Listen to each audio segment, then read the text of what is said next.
Hola queridos amigos, otra vez estamos para seguir compartiendo juntos, dialogando y tratando de crecer espiritualmente y seguir preparándonos para aquel día maravilloso en que compartiremos la eternidad con el Señor Jesús en el reino de los cielos.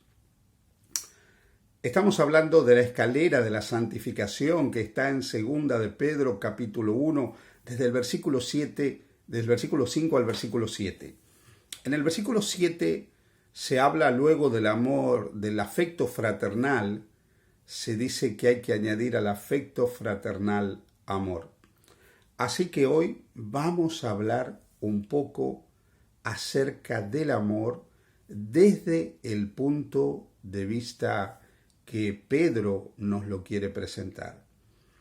Bien, la palabra amor que nosotros solemos utilizar es una palabra que muchas veces en el mundo actual está mal empleada. Hablamos del amor quizás en términos de un mero sentimiento, de una ilusión, de un gusto por alguien, de una mera relación sexual, pero el significado del amor es mucho más profundo. En primer lugar, me gustaría hablar con vosotros acerca de Dios como la fuente del amor. Si algo presenta muy claro la Escritura es el carácter de Dios.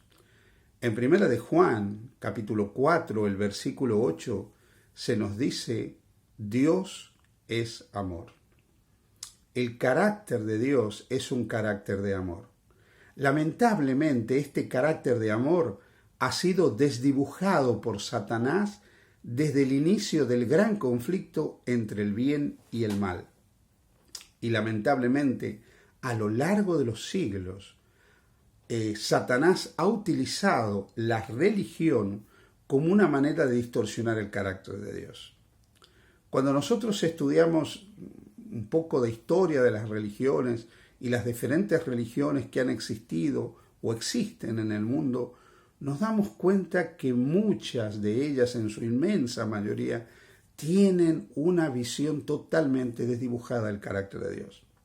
Para empezar, en la mayoría de las religiones de todos los tiempos, los sacrificios eran necesarios para poder aplacar a un Dios airado, a un Dios que estaba enojado con los seres humanos. Qué diferente esta visión de Dios a la visión que presenta la Biblia ya en sus primeros capítulos, porque luego de la triste entrada del pecado, del mal, del dolor, del sufrimiento, de ese alejamiento del ser humano, de ese Dios creador amoroso, Dios sale al encuentro del ser humano, no enojado, no ofendido, solamente preocupado, y busca al hombre y le pregunta dónde está, dónde se ha situado, qué le ha ocurrido. Lamentablemente se ha presentado a Dios a lo largo de los siglos como un Dios tirano, un Dios rencoroso, un Dios vengativo, un Dios castigador. Y yo a veces siento, percibo, creo que esta imagen de Dios está en el inconsciente colectivo aún de los cristianos. Aún de los cristianos que dicen tomar la Biblia como la fuente de su inspiración. Porque siglos de interpretación equivocada aún de la Biblia parece que todavía nos hacen mella y nos presentan un carácter de Dios totalmente equivocado. Dios es amor. Y porque Él es amor, ha querido revelar su amor constantemente. Y lo hace a través de la creación. La creación es una expresión del amor de Dios. Es cierto que en la creación que nosotros vemos hoy no podemos negar las evidencias del gran conflicto. No obstante, la creación y todo lo que engloba la creación sigue expresando el amor de Dios. El amor de Dios se expresa también en el marco relacional que Él ha permitido que los seres humanos tengamos. Él también nos ha dado la capacidad de que nosotros podamos amar como un reflejo del amor que Él tiene por cada uno de nosotros. Ahora bien, este inmenso amor de Dios se ha mostrado de una manera más palpable, patente y evidente en la persona y la obra de Jesucristo. El Evangelio de Juan en el capítulo 3 y versículo 16 dice de tal manera, con un amor tan grande, con un amor superlativo, de una forma tan incomprensible, tan grande, tan extraordinaria, nos ha amado Dios que ha enviado a su Hijo para que todo aquel que crea en el Hijo tenga vida eterna. Ha querido Dios que la entrega de su Hijo, que la obra de su Hijo aquí en la tierra, que la vida de su Hijo aquí en la tierra, sea la mayor evidencia de su amor. Por lo tanto, para poder conocer el carácter de amor de Dios, es fundamental conocer a Jesucristo. Porque solamente podemos conocer el amor de Dios y entender el amor en la medida que nosotros contemplamos a Jesús. Conociendo a Jesús conocemos al Padre, y conociendo a Jesús y viendo cómo amaba entendemos el amor de Dios. Ese Dios amoroso nos ama tanto que nos permite ser sus hijos, nos adopta en su familia, para que a pesar de que el pecado nos ha separado de la familia celestial, a través de la fe en Cristo podamos unirnos nuevamente a esa familia celestial. Por eso Juan, cuando escribe su primera carta en el capítulo 3 y versículo 1, dice: mirad cuán amor nos ha dado el Padre para que seamos llamados hijos de Dios. Sí, tenemos un Dios que nos ama con un amor entrañable, un Dios que constantemente está interesado por nosotros. Pero ese Dios quiere derramar su amor en nuestros corazones, para que nosotros podamos mostrar ese amor al mundo que nos rodea.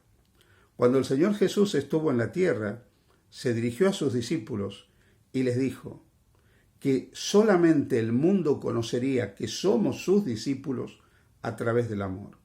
Amaos los unos a los otros, dijo Jesús, como yo os he amado.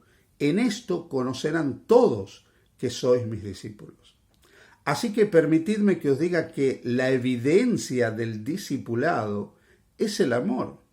La evidencia del discipulado no es necesariamente el cumplimiento de determinadas doctrinas, de determinados ritos y determinadas formas de la religión.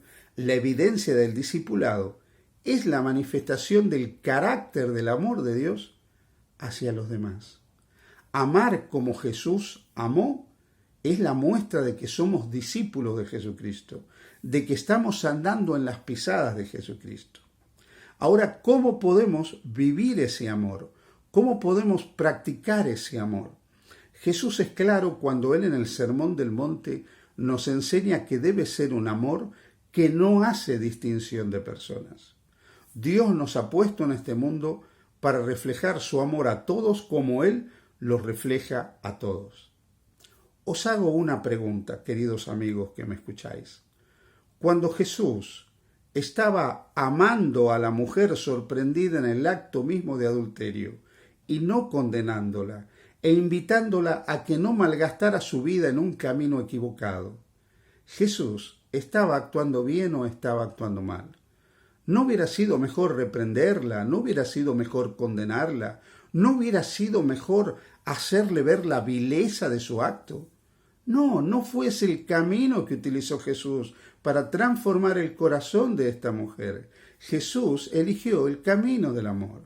Y aunque la conducta de esa mujer era reprobable, y seguramente Jesús no cuestionaba el hecho de que el adulterio era un pecado, Jesús no la condena, Jesús no la reprende, Jesús no la pone en evidencia, prefiere atraerla con cuerdas de amor. Pues este tipo de amor que no condena, que no juzga, que no maltrata al caído, que no lo humilla, que no lo pone en evidencia, es el amor que nosotros tenemos que manifestar por las personas que nos rodean a nosotros. En un mundo donde hay tanto odio, en un mundo donde hay tanto desafecto, en un mundo donde nosotros incluso vemos que los que debieran dirigir a las naciones debieran ser ejemplo de tolerancia, de respeto, de buenos modales, de inclusión, de buenos tratos. A veces se tratan y se dirigen los unos a los otros de una manera deplorable, con una tensión y una agresividad verbal tremenda. Nosotros, los cristianos, debiéramos ser la mayor evidencia del amor de Dios en este mundo. Y aunque haya personas que nos rodean, que no vivan como nosotros, sientan como nosotros y actúen como nosotros, estamos llamados a amar como Dios amó el mundo en Jesús.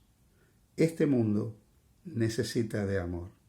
Y la mayor evidencia de que hemos sido santificados, de que estamos siendo transformados y que el Espíritu de Dios está obrando en nosotros es un carácter transformado, un carácter que refleje el amor de Dios. Querido hermano, Dios te ayude a ti y a mí a poder vivir, reflejar y compartir ese amor. Dios te bendiga. Feliz día junto a Jesús.